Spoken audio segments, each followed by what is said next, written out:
नमो तस्सा भगवतो अरहतो। नमो बुद्धाय।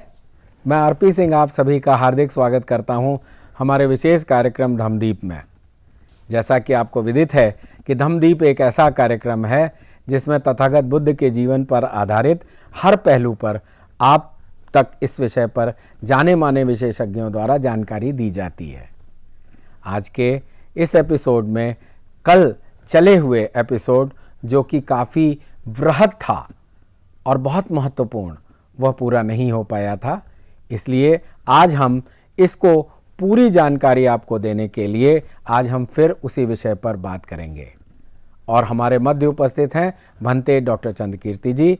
आपने बुद्ध दर्शन में उच्च शिक्षा प्राप्त की है तथा आप देश विदेशों में अनेकों सम्मानों से अलंकृत होने के साथ साथ अनेकों मंचों से बुद्धिज़्म पर अपने विचार रख चुके हैं। तो हम स्वागत करते हैं भंते डॉक्टर चंद्रकीर्ति जी का। भंते जी, आपका बहुत बहुत स्वागत है। नमो तस्सा भगवतो अरहतो सम्मा सम्बुद्धस्सा। नमो तस्सा भगवतो अरहतो सम्मा सम्बुद्धस्सा। नमो तस्सा भगवतो अरहतो सम्मा सम्बुद्धस्सा। भंते जी, आपसे मेरा विशेष आग्रह है, क्योंकि जैसा कल आपने देखा और आप ही ने हमें बताया कि यह बहुत बृहद विषय है और इसे हम 2 भाग में देंगे, तो कृपया आज उसका अगला भाग यानी उससे आगे की चीज़ें, आगे के जो आपके विचार हैं वह हमारे दर्शकों को रखने का या उन्हें बताने का कृपा करें। धन्यवाद। बहुत बहुत धन्यवाद आरपी सिंह जी। आज हम लोग इस धम्मदीप कार्यक्रम में तथागत गौतम बुद्ध के जीवन से संबंधित घटनाओं को, जो कि आप जानते हैं कि बड़ा विस्तृत उनका जीवन रहा है, उसी को आगे बढ़ाते हुए हम लोग इस पर चर्चा करेंगे। आप देखते हैं कि तथागत गौतम बुद्ध का जो कुछ भी पूरा जीवन है वह मानव कल्याण के लिए व्यतीत हुआ। वे लगातार सतत गति के साथ में मानव कल्याण का काम करने के लिए वो हमेशा प्रेरित रहा करते थे। इसलिए वह जगह जगह जा कर के लोगों को समझाना, उन्हें ज्ञान देना, उनके अंधकार को दूर करना उनका मुख्य मकसद हुआ करता था। इसके लिए उन्होंने कोई ऐसे चीज़ों को नहीं देखा, तकलीफ़ों को जिस तरह से उन्होंने सहन किया, तो चाहे वो बारिश हो, गर्मी हो, ठंड हो, वह किसी भी प्रकार की ऋतुओं में वह काम करने के लिए वह विचार उनका हमेशा सकारात्मक रहा करता था।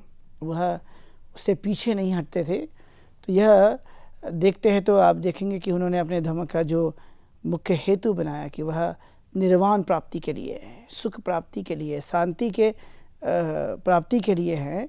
और जितना हम इसको बल प्रदान करेंगे उतना ही हमें ये चीज़ें स्वाभाविक तौर पर देखने के लिए मिलते रहती है।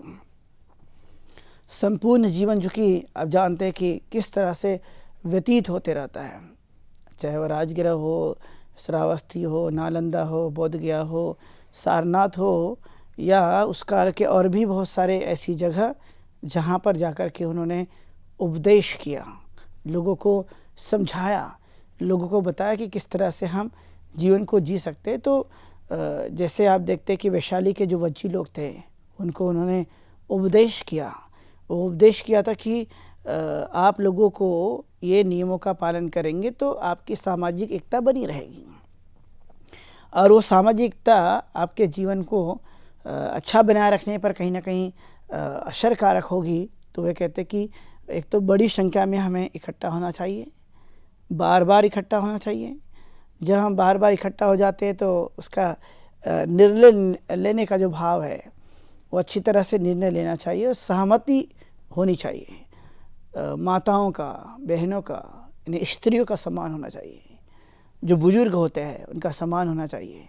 सार्वजनिक जगह जो होती है उसकी देख रेख होना चाहिए, सम्मान होना चाहिए। और आए हुए ज्ञानी, अरहत और भिक्खु है तो उनकी बातों को मानना, उनका सत्कार करना हमारा परम कर्तव्य है। तो ऐसी 7 बातें जो होती है वो हमारे जीवन को बेहतर बनाने के लिए होती है और एकता के लिए ये बड़ी मददगार होती है। तो इसलिए उन्होंने उपदेश किया था वज्जी लोगों को और वज्जी लोगों ने बड़ी अच्छी तरह से आत्मसात किया था।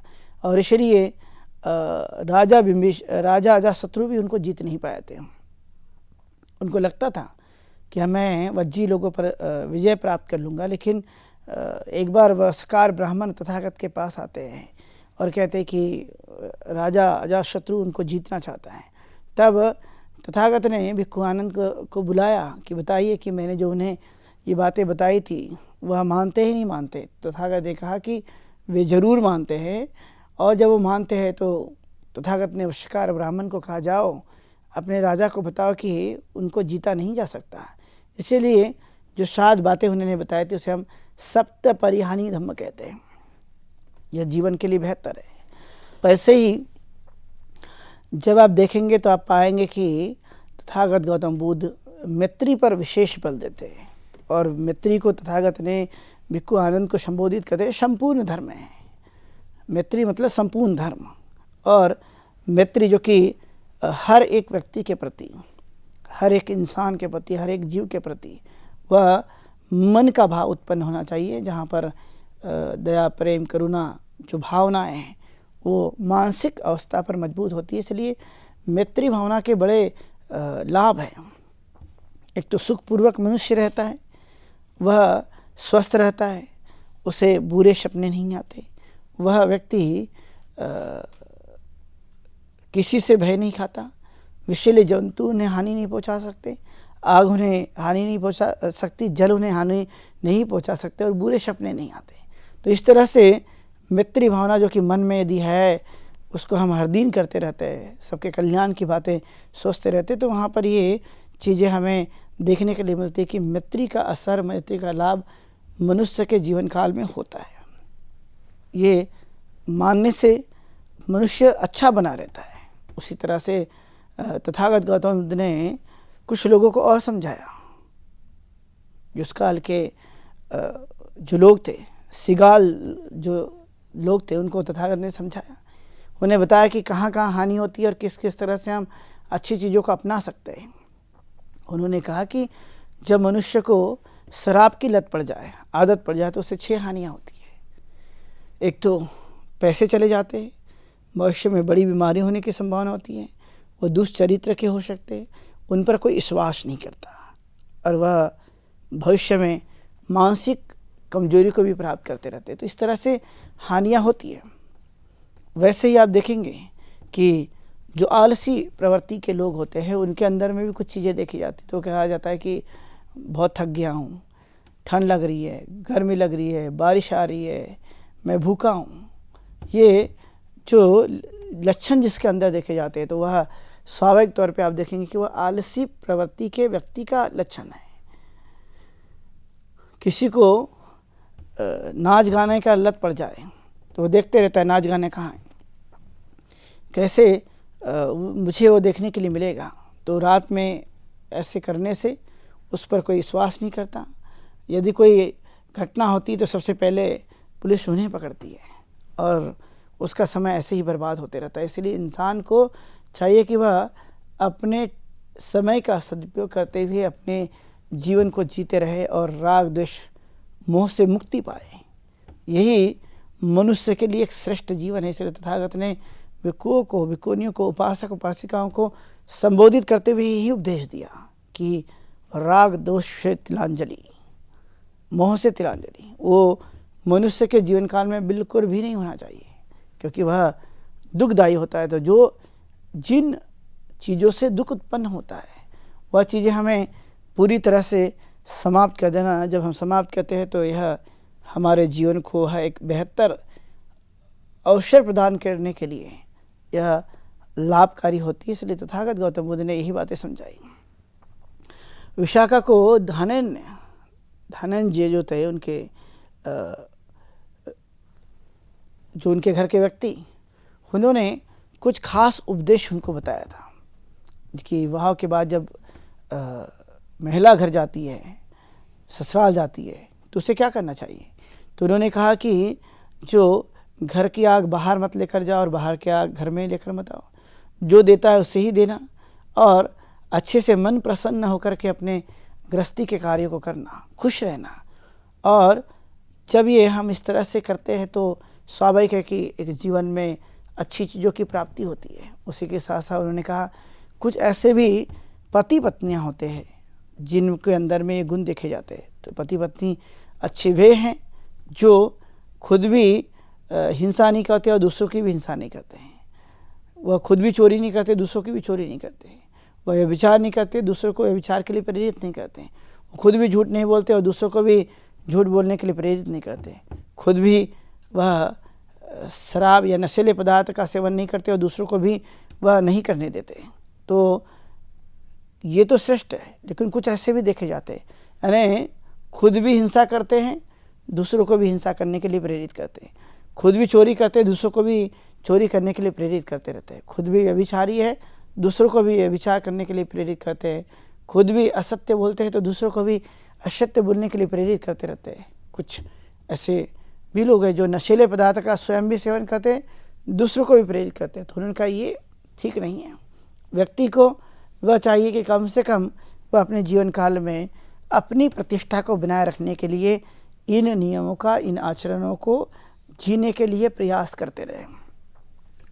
वह एक उत्तम और लाभदायक जो अस्तित्व है वो मनुष्य के जीवन काल में देखने के लिए मिलता रहता है। इसलिए भिक्खु को उन्होंने कहा कि भिक्खु जन्म से नहीं होते, उन्हें बनाया जाता है, उन्हें सिखाया जाता है, उन्हें ज्ञान की प्राप्ति करने के लिए प्रेरित किया जाता है। और जब वो स्वयं ही एफर्ट लगाते हैं, प्रयास करते हैं, अध्ययन करते हैं, तो उस अवस्था तक वह पहुंच जाते हैं। यह एक माध्यम है और उस ऊंचाई तक जाने के लिए हम पूरी तरह से प्रयास करते रहते हैं। तो यह एक आप देखेंगे कि कितनी अच्छी तरह से इसे आत्मसात करने के लिए हमें प्रेरित किया गया, एक अच्छे इंसान बनाने के लिए।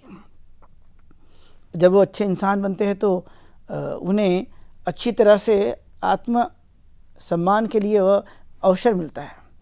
बुद्ध हमेशा हर एक जाति धर्म के लोगों के प्रति जो उनका स्नेह था वो हमेशा बना रहता था। इसलिए उन्होंने अपने संग में अलग अलग जातियों के लोगों को भी शामिल किया, जैसे उपाली नाई, जो कि वह नीच ऐसे लोग मानते हैं। तो उन्होंने कहा मेरे धर्म में आप लोगों को यहाँ पर अवसर है, उस ज्ञान को प्राप्त कर सकते हैं। इसलिए उपाली जो कि धर्म में आकर के उन्होंने एक अच्छी अवस्था को प्राप्त किया, वो विनय में बड़े धर्मधर थे, विनय को अच्छी तरह से मानते थे, अर्थात वह धर्म को मानते थे और विनय का ठीक तरह से पालन करते थे। इसलिए उनको धर्मधर भी कहा गया। विनय में बड़े पक्के हैं उपाली, और वो लगातार अपने जीवन को जीते रहते हैं। तो यह एक श्रेष्ठ अवस्था प्राप्त करने के लिए उन्होंने ये बातें बताई। एक उनका महत्वपूर्ण संदेश हमें देखने के लिए मिलता है कि जो रोगियों की सेवा करता है वो बुद्ध की सेवा करता है। क्योंकि एक बार बहुत ही बीमार भिक्खु हो गए थे, वो उनकी कोई सेवा करना नहीं चाहता था, कुष्ठ रोगी हो गए थे। तो वह तथागत गौतम बुद्ध को जब पता चलता है कि कोई उनकी सेवा नहीं कर रहे, जाके वहाँ पर पूछते क्यों नहीं कर रहे।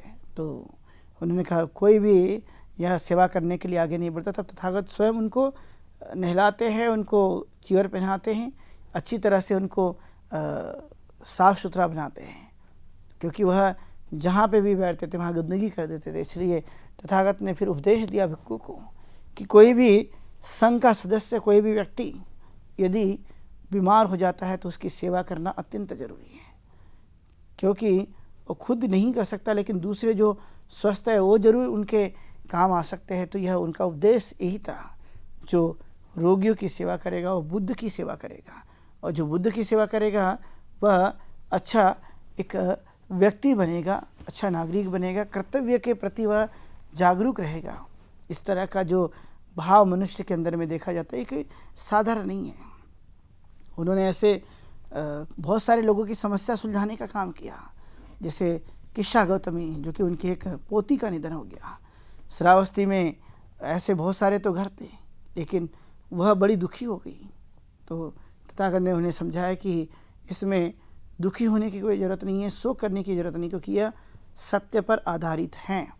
और इसलिए तथागत गौतम बुद्ध किस्सा गौतमी को यही बात समझाते हैं, ये सत्य है, सत्य को स्वीकार करो और शोक से, दुख से ऊपर उठो। यह तथागत गौतम बुद्ध ने उन्हें समझाया। कितनी करुणा थी कि हर एक आदमी को वह ठीक ढंग से समझा करके, उन्हें बता करके, उन्हें सही जगह लाने का काम करना, वो पूरी तरह से करते थे। वैसे आप देखेंगे तो किस्सा गौतमी है, उसका एक ही बेटा जो कि सांप के काटने से मृत्यु को प्राप्त हो जाता है, लेकिन उसके मन में लगता नहीं कि मृत्यु को प्राप्त हुआ है। लेकिन वह जब जगह जगह घूमने के बाद तथागत गौतम बुद्ध के पास पहुँचती है तो उन्हें पता चलता है कि हाँ, ये जिंदा कर सकते हैं। लेकिन अंतिम तो उन्हें सत्य पता चल जाता है कि मनुष्य जन्मा है तो वो मृत्यु को प्राप्त होगा, इसलिए वह अंतिम संस्कार की बात कहती हैं। ऐसे कितने सारे लोग जो भ्रमित थे, रास्ता भटक चुके थे, उन्हें कुछ दिखाई नहीं देता था, वह मन से पूरी तरह से कमज़ोर हो चुके थे। इसलिए तथागत गौतम बुद्ध के इस धम्म में जब आप देखेंगे तो देखने को मिलेगा कि उन्होंने बड़ी ठीक तरह से उस विचारों को उन्होंने अमल में ला करके उन्हें ठीक करने का जो काम किया था, ये साधारण नहीं है।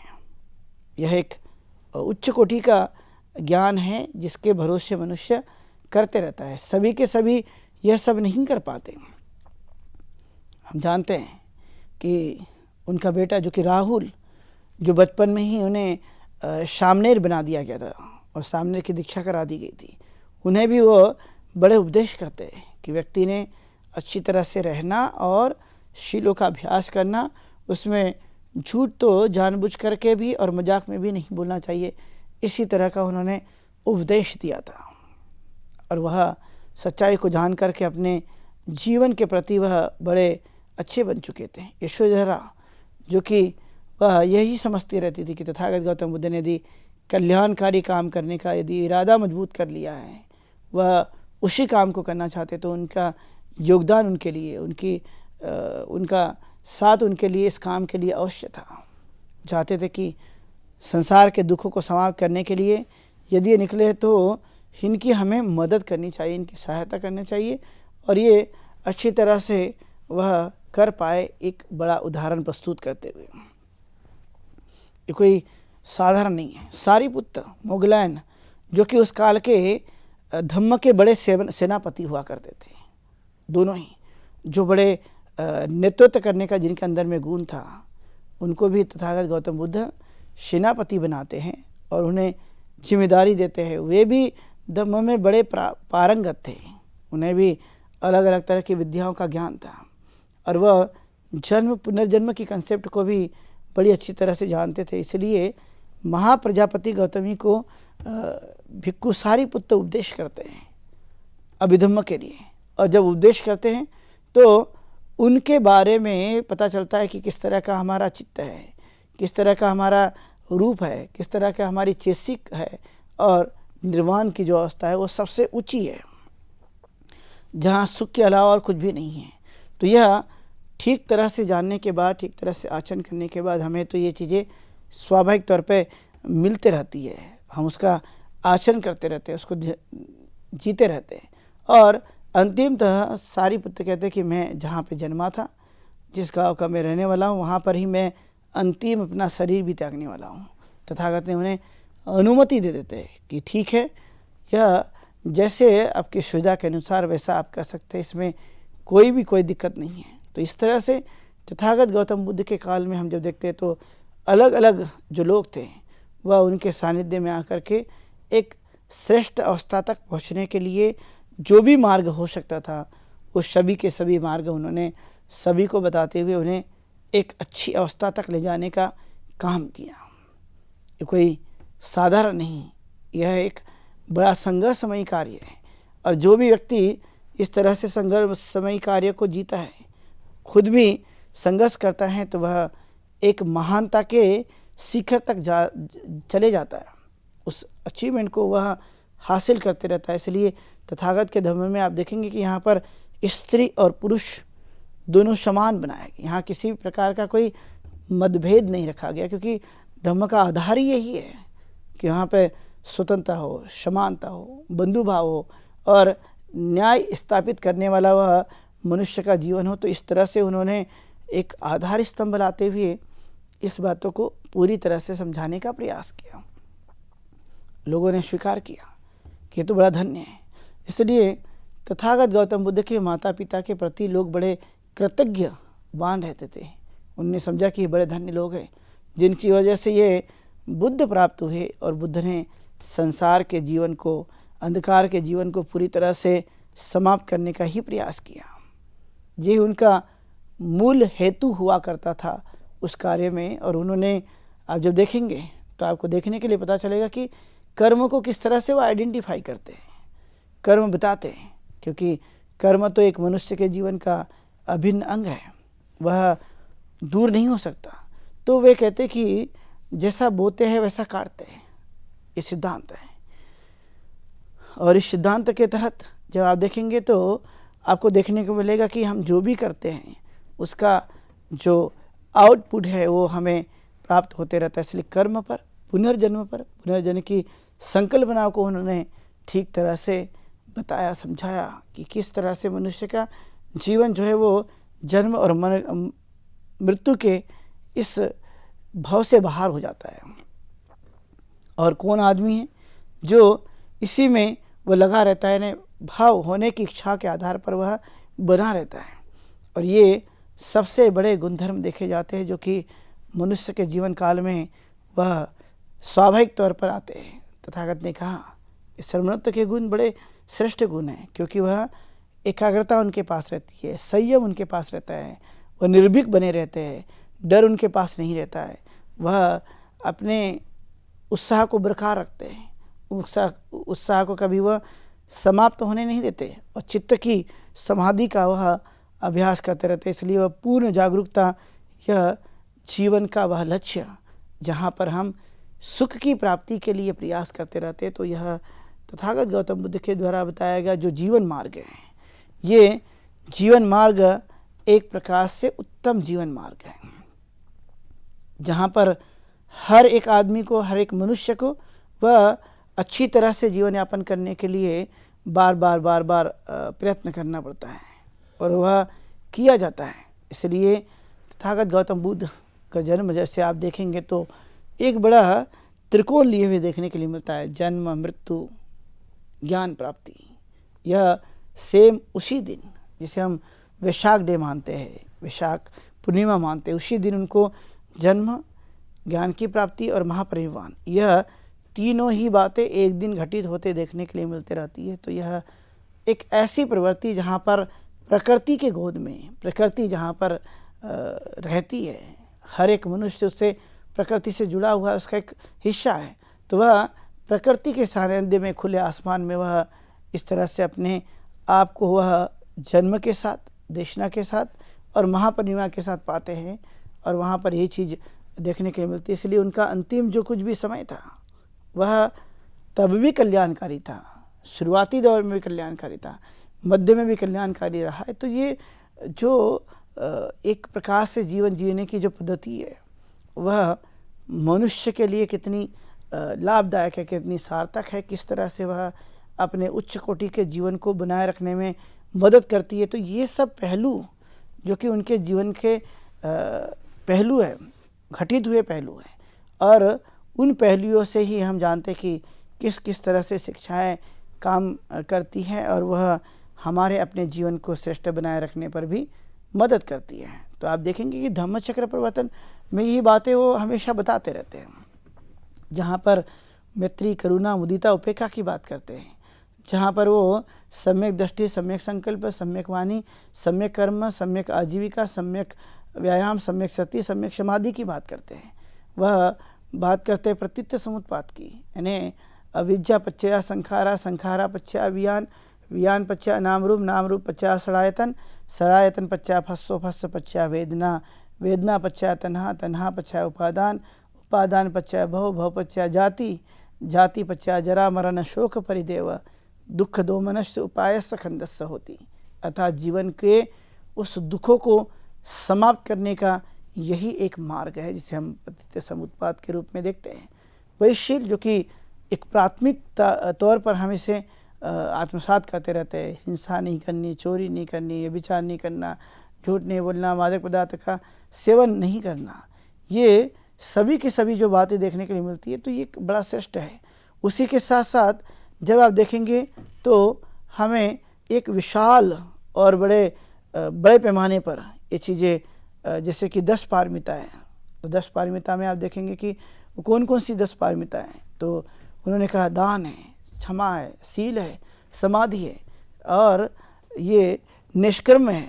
तो यह एक प्रकार का एक ऐसा जीवन पद्धति जहाँ पर हर मनुष्य को अवसर प्रदान होता है कि हम उसे अभ्यास के तौर पर अंगीकार करते हुए उसे उस अवस्था तक जाने का हम लोग प्रयास करते रहते हैं।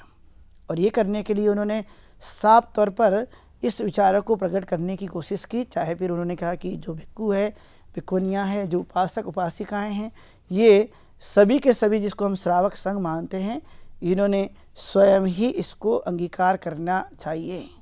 और इसलिए उन्होंने कहा कि मैं सबको समान रूप से अवसर प्रदान करता हूँ। यदि कोई आकर इसे स्वीकार करता है और उसका अभ्यास करता है तो आप देख पाएंगे कि अपने जीवन में उस अवस्था तक वो पहुँचेगा। लेकिन मैं आप लोगों को इस प्रकार से उस अवस्था तक ले जाने के लिए जो भी मैंने मार्ग बताया, जो भी मैंने समझाया, यदि आप स्वयं इसको आचरण में अंगीकार करते हैं तो आप स्वयं मेरी तरह बन सकते हैं। इस तरह के दावा करने का उन्होंने जो पहल की थी प्रारंभ से ही, और इसलिए उन्होंने बहुत सारे अपने समय में अर्हत प्राप्त किए। इसलिए वो लोकोत्तर अवस्था बताते कि 4 प्रकार की लोकोत्तर अवस्था, जिसे हम श्रोतागामी, सगदागामी, अनागामी और अर्हत, ये 4 अवस्था है। कोई भी व्यक्ति इसे अपने उस अभ्यास के बल पर प्राप्त कर सकता है। तो कहते हैं कि जब श्रोतागामी यानी वह अपने जीवन काल में राग, द्वेष और मोह को पूरी तरह से काट देता है और वह उस अवस्था तक पहुंच जाता है, तो इस तरह के तथागत गौतम बुद्ध के जीवन के कुछ खास पहलू और जो बहुत ही अनंत समय तक के लिए टिक कर रहने वाला है, तो मैंने आप लोगों को उनके जीवन से जुड़े हुए कुछ पहलुओं को, उनकी शिक्षाओं को मैंने आप लोगों को बताया। आप सब लोगों ने सुना। सबके प्रति ढेर सारी मंगल कामनाएं। आप सुखी हो, दीर्घायु हो, स्वस्थ रहें। बहुत शुभ मंगलम। भंते जी, आपका बहुत बहुत धन्यवाद। पहला इसके लिए कि आप अपना समय निकालकर हमारे स्टूडियो में आए और हमारे दर्शकों को बहुत ही महत्वपूर्ण जानकारी दी। इस विषय को हमने 2 दिनों में लिया, लेकिन अगर आप देखें तो यह बहुत ही महत्वपूर्ण विषय था और आपने इस पर जानकारी दी। इसके लिए मैं फिर आपका एक बार साधुवाद करता हूं। तो साथियों, आज के इस विशेष प्रोग्राम में अब इतना ही। अब समय हो चुका है आज के प्रोग्राम के विश्राम होने का, लेकिन उससे पहले आपको बताते चलें कि आपके मन में भी जो प्रश्न हो, जो जिज्ञासाएं हों, वह इस प्रोग्राम में आप पूछ सकते हैं। और प्रश्न पूछने के लिए आप हमारे व्हाट्सएप नंबर 9639010109 पर अपना प्रश्न भेज सकते हैं या हमारी ईमेल आईडी subhartibuddha@gmail.com पर भी भेज सकते हैं। तो जैसा कि आपको विदित है, जो नए दर्शक आए हैं उन्हें हम यह जानकारी देते हुए आगे बढ़ रहे हैं कि आपके प्रश्न और समय बचाने के लिए उन प्रश्नों को, और कुछ ऐसे भी प्रश्न होते हैं जो कि बहुत ही व्यक्तिगत होते हैं, इस कारण हम उसे प्रसारित नहीं करते हैं, परंतु आपको उन फ़ोन नंबरों से आपको जरूर वो उसका उत्तर या आपके जिज्ञासा का निवारण आदरणीय भंते जी द्वारा सीधे संवाद करके दिया जाता है, और यही प्रक्रिया ईमेल के द्वारा की जाती है। तो मुझे उम्मीद है कि आप अपनी जिज्ञासाओं को दबाएंगे नहीं और हमारे इस विशेष प्रोग्राम का हिस्सा बन अपनी जिज्ञासा को शांत करेंगे। तब तक मैं आरपी सिंह भंते डॉक्टर चंद्रकीर्ति जी के साथ लेता हूं विदा। कल इसी समय आपके समक्ष फिर उपस्थित होंगे। नमो बुद्धाय। नमो तस्सा भगवतो अरहतो